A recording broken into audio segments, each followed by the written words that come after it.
significantly improved their roster this offseason, especially on the offensive line, where they added veterans Tyron Smith and Morgan Moses. Of course, we showed you they drafted the former Penn State tackle Olu Fashanu. They also added a pair of new targets for Rodgers, Mike Williams, Malachi Corley, who I mentioned. And on defense, the Jets added Hassan Reddick and Javon Kinlaw to a unit that was already one of the best in the NFL last season. The defense, of course, was a calling card of this Jets team. But, Mina, we all know the headline is Aaron Rodgers' return, but what else are you excited to see from the Jets this offseason?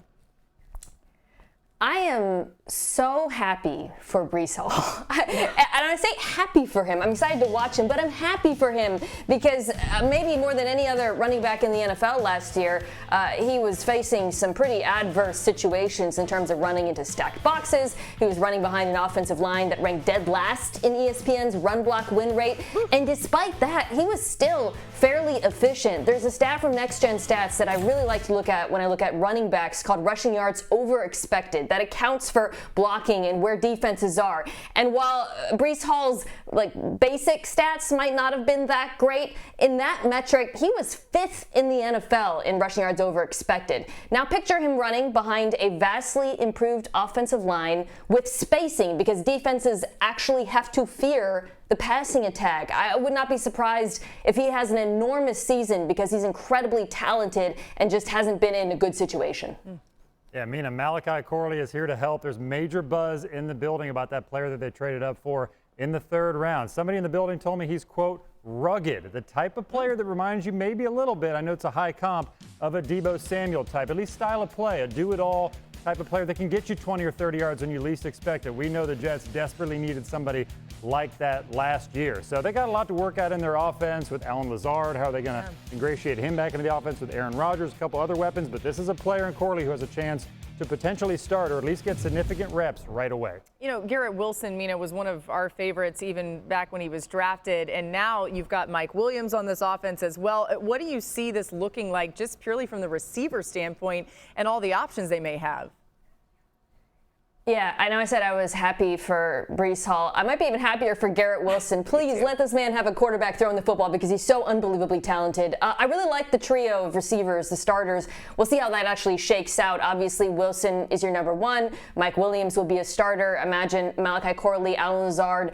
They'll play them both and use them in different ways. Obviously, with Mike Williams, there's the injury concern. He has quite a history of injuries with the Chargers.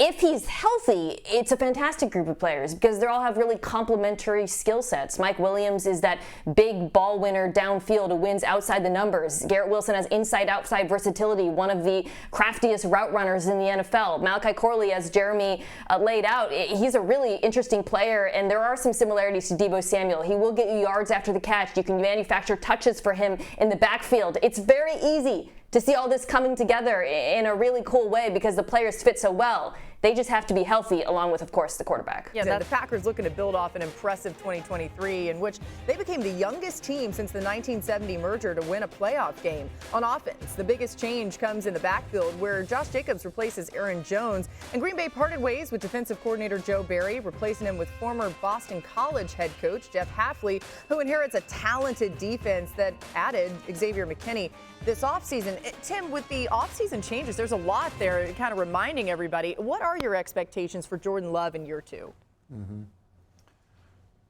I think they're going to be really good. You know, a lot of people say, hey, who's the team that can challenge the 49ers? And everyone always wants to say, well, hey, maybe it's Philadelphia. But look, I think you can look in, the NFC North and say, look, Green Bay and Detroit are right there as well. I think Green Bay can be that good. Jordan Love was dominant the second half of the season. In fact, some of the young wide receivers really stepped up. And as we look at some of those additions and guys that they lost, look, Josh Jacobs, I think, ends up being an upgrade. Aaron Jones was hurt quite a bit a year ago. David Bakhtiari hasn't really been consistently on the field for years. And so I think when you look at it, you can say Jordan Love continues to improve. They are talented on defense, as you mentioned. I think Green Bay is a real contender. And so I think expectations should be super high. Yeah, nothing's going to change with Jordan Love's contract with those expectations because he's going to want one at some point before they kick off week 1, and he's earned it. So they're going to have to figure that out. The sense is around the league is that Green Bay is motivated to do a deal to do an extension with Jordan Love. But I'm also told that Love's willing to be a little patient here because you're looking at a lot of quarterbacks that could get paid fairly soon. Jared Goff in Detroit, in Miami with Tua Tagovailoa, Trevor Lawrence in Jacksonville. Those will set an even higher market for a quarterback landscape that's above $50 million per year for some of these guys. And so if you're Jordan Love, you can sit back a little bit. But the feeling is that there's enough mutual interest for this to get done, especially the Packers GM for all the bullets he took for taking Jordan Love 3 or 4 years ago and waiting it out. And now they want to reap those benefits by locking him up long term. Yeah, it looks pretty smart. And to your point, I mean, if you're Jordan Love, maybe you do wait it out a little bit and you could get even more money. That market continues to reset. Mina, we talked about the Packers defense being their Achilles heel a lot late last season, and maybe one of the reasons why they didn't go further, obviously. What do you think of the changes they've made this offseason there? I think they were good and necessary because, as you said, it was not the offense that held this team back, not just last year, but the last few years. It's a defense that's really underperformed relative to its talent level. So I see two major changes that will determine whether or not they can make the necessary improvement. One is at safety, which was a huge area of need for this team, a huge area where they struggled. You go out, you give a very large contract by Green Bay standards in particular to Xavier McKinney. You draft Javon Buller, who's a really feisty he's like a ball hawk of a safety from Georgia that I think will be good in their defense. And then the other, and this is perhaps even more important, is the coaching change. You mentioned they hired Jeff Hafley from Tim's alma mater, Boston College. With that, there will be a scheme change, more single high, which I think explains partly why they went out and signed Xavier McKinney. But for me, it's not even just about scheme so much as it is about execution. So much with this pass defense, both pass and run defense in recent years, if you saw busts in coverage, miscommunications, guys not fitting the run properly. So for Hafley, it's not just about that change in scheme. It's about getting more out of the players on the roster. And if you can do that, this team will be a serious contender. Yeah, those Eagles have been busy this offseason, agreeing to contract extensions with several of their key players on offense and adding running back Saquon Barkley. After allowing the third most points per game in the NFL last season, of course, they made several additions to their defense, including Mitchell and DeJean, who you just heard from. Significant changes were made to the coaching staff, too. Kellen Moore takes over as offensive coordinator, while Vic Fangio will run the defense. And I think that's huge. Mina, let's start there. The Eagles took those two DBs in the draft. How do they fit into new DC Vic Fangio's defense? Oh, it's a perfect fit, and what a welcome to Philly gift for Vic Fangio, because honestly, I'm sure he had a hand in choosing these corners because they make so much sense for his defense in particular. They're both incredibly athletic. Let's start there. So you get an injection of speed and youth that was much needed last year with your aging cornerback duo. But they have the traits that Fangio requires of his corners. Great zone eyes, route recognition, both play off. He asks his corners to play a lot of off, and then versatility, uses a lot of disguise on the back end. So you need corners like Cooper DeJean who play a multitude of positions. And I think that's really the only question I have is who plays what where, because they do have those starting corners. I think Quinion Mitchell can start outside day one, though. And then with DeJean, he's played so many positions. You could have him a nickel, you could have him a safety. I think they're going to use this summer to figure out how best to deploy him, and I would not be surprised if he sees the field very quickly.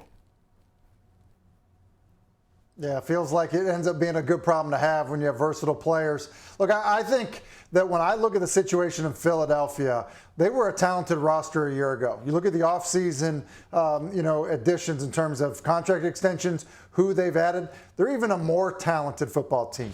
I think this comes down to Nick Sirianni and how he manages his coordinators. Look, Kellen Moore's there for a reason. Vic Fangio's there for a reason. These guys are proven, guys in the National Football League in terms of the success they've had.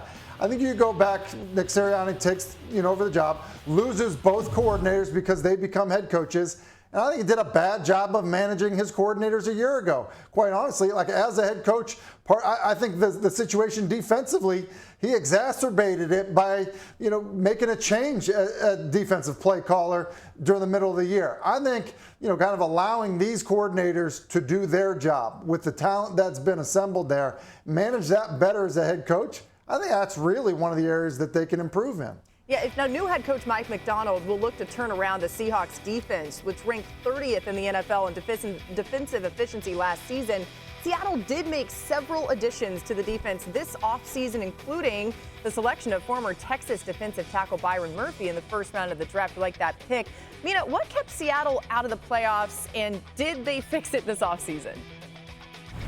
Yeah, it's pretty clear, Laura, because they could have made it into the playoffs had they beat the Pittsburgh Steelers during the regular season, but they ran all over them, and that was the case often, particularly in the second half of the season after their standout edge defender Uchenna Nwosu was hurt. The run defense was sorely lacking. You highlighted some of the additions, obviously Byron Murphy, who's a defensive tackle in the first round. Bobby Wagner and Jordan Brooks are out at linebacker. Jerome Baker and Tyrell Dodson are in. For me, what's going to be interesting to see is Mike McDonald, however, and how he addresses run defense. His defense in Baltimore was fantastic, but they really prioritized stopping the pass over the run. So I'll be curious to see if there's some adjustment period for him as he makes over this Seahawks defense that was really an issue last year. There's something to look for there for sure. Now to Chicago, where #1 overall pick Caleb Williams will have plenty to work with in his first year under center. The Bears added Keenan Allen and Rome Odunze to a wide receiver group that already included DJ Moore. And Chicago also signed running back DeAndre Swift, who ranked top 5 in rushing yards last season. Tim, what kept the Bears out of the playoffs, and did they fix it this offseason? Well, I just don't think they have enough playmakers on the defensive side of the ball. I think that was a bigger issue for them than what was happening offensively. So I would say that was the bigger issue. Now, obviously, they wanted to reset at quarterback. They're playing a really tough division, so I don't think that they've done enough to fix the problem. They addressed a lot on offense, and it's hard not to really like what they've done on offense and think they're going to be drastically better, but I just don't think that gets it done in that division. Yeah, it's a good point. That defense might need some work. Staying in the NFC North with the Vikings, who lost Kirk Cousins in Week 8 last season due to that torn Achilles, and then lost Cousins to the Falcons in free agency. So to replace Cousins, the Vikings drafted former Michigan quarterback J.J. McCarthy with the 10th overall pick. Mina, what kept the Vikings out last year, and then did they fix it this offseason and get into the playoffs this time around? It was the quarterback play after Kirk Cousins was hurt. We did, of course, have Dobbs' sanity, and it was a great run, but it was limited. We saw struggles from Dobbs, then from Jaron Hall, then from Nick Mullins. They were just trying everyone at the quarterback position. Kirk Cousins left. They draft J.J. McCarthy and bring in Sam Darnold. So as whether they fixed it, obviously that's a remain to be seen, but they certainly allocated resources to it. And like my peers, Dan Orlovsky on NFL Live, we spent so much time talking about it. J.J. McCarthy does seem like a perfect fit for Kevin O'Connell's offense, and he walks into a situation that I think we all agree is one of the best situations a rookie quarterback has walked into in quite some time.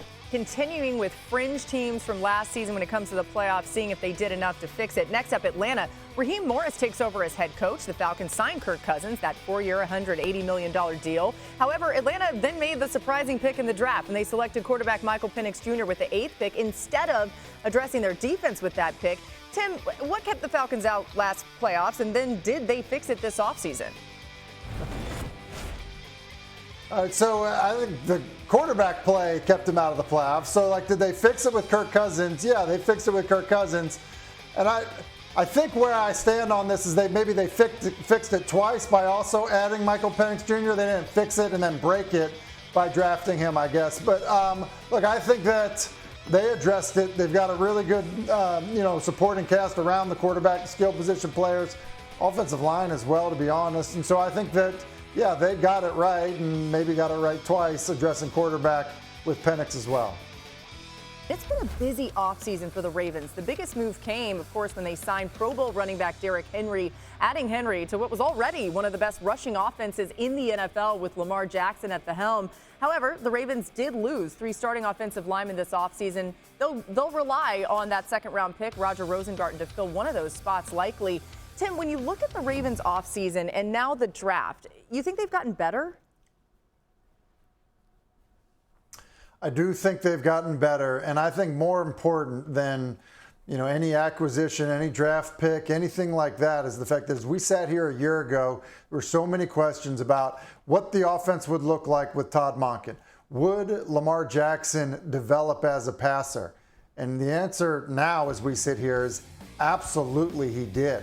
And because Lamar has developed as a passer and now has a way better understanding of the offense, even with the departures that they've had, he's going to elevate the play of everybody around him. Young players, and I like you, Laura. I like the Tez Walker selection. I think that they have gotten it right with some of their other wide receivers. Isaiah Likely came along last year when Mark Andrews was injured. Like, they're going to be a better football team, period. And I think all of it stems back to Lamar developing as a passer in the new offense. That is a bigger story to me than any acquisition, because he's going to elevate the play of everyone around him. Just felt like at times, it was theirs for the taking last year, and then they were not able to get it done when it mattered. Mina, what about the Ravens defense? Patrick Queen, a big loss, right, as he signed with the Steelers this offseason. Plus, you got to think without Mike Macdonald there as their defensive coordinator, they're going to be a little different.